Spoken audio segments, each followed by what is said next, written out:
यहाँ पर जो टॉपिक है टेक्स्ट बुक का नेक्स्ट, उसमें बोला गया capacitance of capacitor when dielectric is filled between the both plates.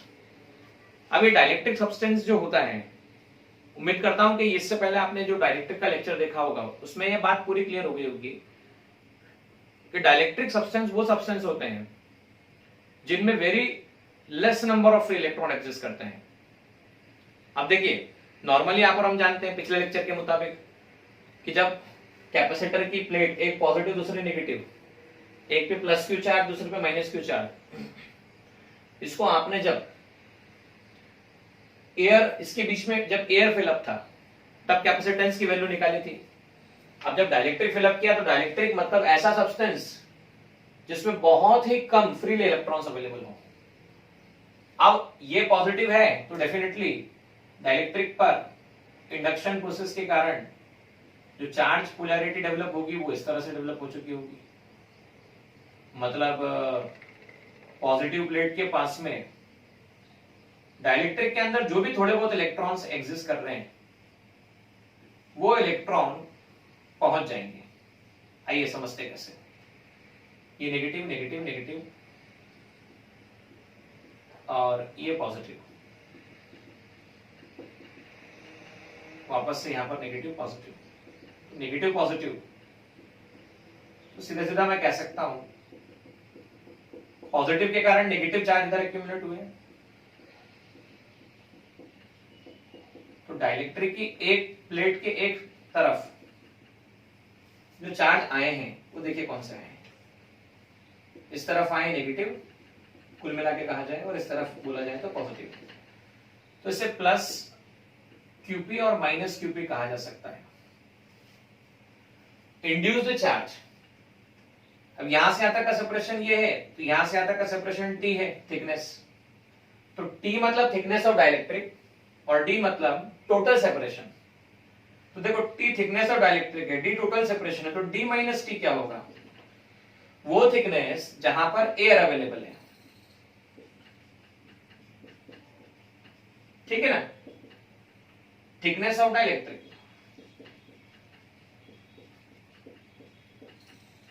थोड़ा समझिए ध्यान से।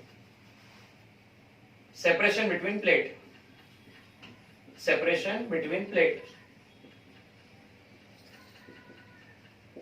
देखिए यहां पर अगर कोई मीडियम नहीं होता तो कोई मीडियम नहीं होने पर क्या होता था? एक प्लेट पॉजिटिव होती थी, दूसरी प्लेट नेगेटिव होती थी, दोनों की अर्थिंग हुई होती थी और लाइंस होती थी पॉजिटिव से नेगेटिव की तरफ। ये था विदाउट एनी डाइलेक्ट्रिक। लेकिन डाइलेक्ट्रिक होने से फर्क क्या पड़ा? डाइलेक्ट्रिक होने से इस प्लेट, डाइलेक्ट्रिक के इस पोर्शन पर नेगेटिव चार्ज इंड्यूस हुआ, इस पर पॉजिटिव हुआ।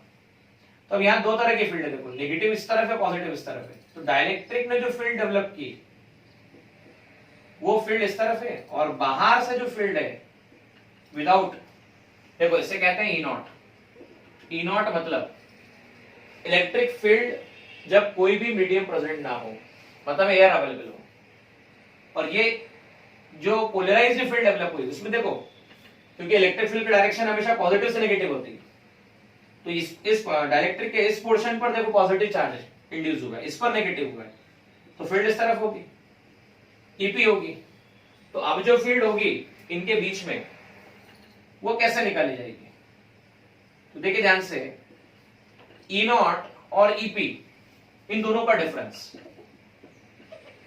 ई naught plus I, EP minus I, तो डेल्टा ई आपके पास कितना आ गया? E naught minus EP. तो ये बात तो कंफर्म हो गई कि ये फील्ड डिक्रीज हो रही है। और ये पिछले लेक्चर में आपने सीखा था ये फील्ड कितने टाइम्स डिक्रीज होती है? तो ये फील्ड के टाइम्स डिक्रीज होती है। ये फील्ड कितने टाइम्स डिक्रीज होती है? तो ये फील्ड के टाइम्स डिक्रीज होती है, यहाँ पर हम सीख चुके हैं पहले भी। तो के टाइम्स डिक्रीमेंट इस फील्ड का पाया जाता है, और किसके कंपैरिजन में? ओरिजिनल फील्ड के कंपैरिजन में पाया जाता है। तो मैं सीधा सीधा लिख सकता हूं, यहां पर जो फील्ड इंड्यूस हुआ है वो ई नॉट बाय के है, और ई नॉट क्या होता है? तो sigma upon epsilon not into के। क्योंकि पिछले लेक्चर में आपने सीखा था इन दोनों के बीच में जो फील्ड आया था वो था सिग्मा अपॉन एप्सिलॉन नॉट। आइए हमें निकालना है capacitance, Q equal to CV, C equal to Q by V, और V आप जानते होता है E multiply by total distance. यहाँ पर v लिखना है हमें, तो यहाँ पर v देखो पहले क्या होता था, आप direct e multiply bye D लिखते थे। पहले क्या था, जब एयर था तो direct e multiply bye D लिखा था, लेकिन आप यहाँ पे ऐसा नहीं लिख सकते। आप लिख सकते हैं electric field of air and thickness of air and electric field of dielectric and thickness of dielectric, ऐसा लिखा जा सकता है।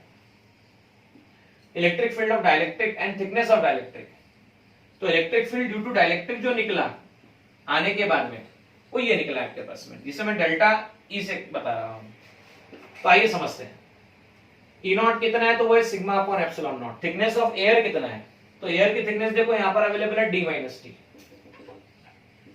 अब आइए समझिए, डाइलेक्ट्रिक के कारण फील्ड कितना है, तो वो है sigma upon epsilon not into के, और थिकनेस ऑफ डाइलेक्ट्रिक कितनी है, तो वो टी है। तो सीधे सीधे आप लिख सकते हैं Q by A epsilon naught D minus T, Q by epsilon naught A epsilon naught K into T. अब इसमें से कॉमन क्या निकला, इसमें से कॉमन निकल गया Q by A epsilon naught. अंदर क्या बचता है, तो अंदर बचता है D minus T plus T by K. आइए समझते हैं। Q इक्वल टू CV में हम जब देख रहे थे तो C equal to Q by V लिखा जा सकता है, तो capacitance C equal to Q। Now V के प्लेस पे कितना, तो Q A epsilon naught D minus T plus T by K। अब देखो यहाँ क्या कैंसिल हो रहा है, C equal to A epsilon naught D minus T plus T by K, या ऐसे लिखा जा सकता है C equal to epsilon naught A D plus T common 1 upon, देखो हाँ D plus T by K है ना, तो T by K minus T, तो 1 अपॉन K माइनस 1, इसे ऐसा लिखा जा सकता है। ठीक है ना। तो अब हमने ये सीखा कि पहले क्या था, पहले एयर था, एयर के कारण फील्ड कितनी थी बीच में, सिग्मा अपॉन एप्सिलॉन नॉट। अब पुट अप क्या किया, डाइलेक्ट्रिक। डाइलेक्ट्रिक पुट अप करने से क्या हुआ, पोलराइजेशन, जो कि पिछले लेक्चर में आप सीख चुके हैं। अब यहाँ पॉजिटिव तो यहाँ नेगेटिव, फिर पॉजिटिव फिर नेगेटिव, फिर पॉजिटिव फिर नेगेटिव, फिर पॉजिटिव, तो स्प्लिट पर आ गया नेगेटिव, स्प्लिट पर आ गया पॉजिटिव, नेगेटिव पॉजिटिव आने के बाद समझो इसकी फील्ड जो थी ओरिजिनल फील्ड वो थी ई नॉट। ई नॉट मतलब एयर में फील्ड, लेकिन इंड्यूस्ड फील्ड जो डेवलप हुई वो हुई यहाँ से यहाँ, पोलराइज्ड फील्ड, ईपी कह दिया मैंने। तो नेट फील्ड जो आएगा, जो डाइलेक्ट्रिक के कारण नेट फील्ड आएगा, वो आएगा E naught plus I plus EP minus I. और ये फील्ड क्या हुआ, तो ये फील्ड के टाइम्स डिक्रीज हुआ, पहले डिक्रीमेंट आ रहा है तो कितने टाइम्स, के टाइम्स डिक्रीमेंट आ रहा है, और के कोई कहता है डाइलेक्ट्रिक कांस्टेंट। ई नॉट को लिखा sigma naught, sigma upon epsilon naught के।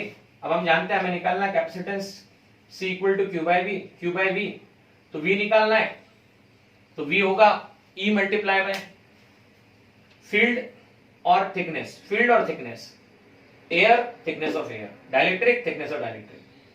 थिकनेस ऑफ एयर कैसे निकाला, तो वापस समझ लो भाई, टोटल कितना था D, टोटल सेपरेशन कितना था T, थिकनेस कितना है T, तो एयर कितना बचा D minus T, D minus T लिखा, फिर आगे सिग्मा को चार्ज पर यूनिट एरिया लिख दिया। चार्ज पर यूनिट एरिया में Q by A epsilon naught common निकला, अंदर बचा D minus T plus T by K। वापस से Q by V put up किया, Q by A epsilon naught D minus T plus T by K। Q से Q cancel होता है, A epsilon naught D minus T plus T by K। अब हम क्या सीखेंगे, हम सीखेंगे कि भाई अगर ये तो एक ही डाइलेक्ट्रिक था, डाइलेक्ट्रिक की मल्टीपल प्लेट्स रख देते तो क्या होता, मल्टीपल प्लेट्स के बाद में अगर डाइलेक्ट्रिक जो रखा है वो मेटल होता तो क्या होता, वो मेटल पूरा ऑक्यूपाई करता तो क्या होगा।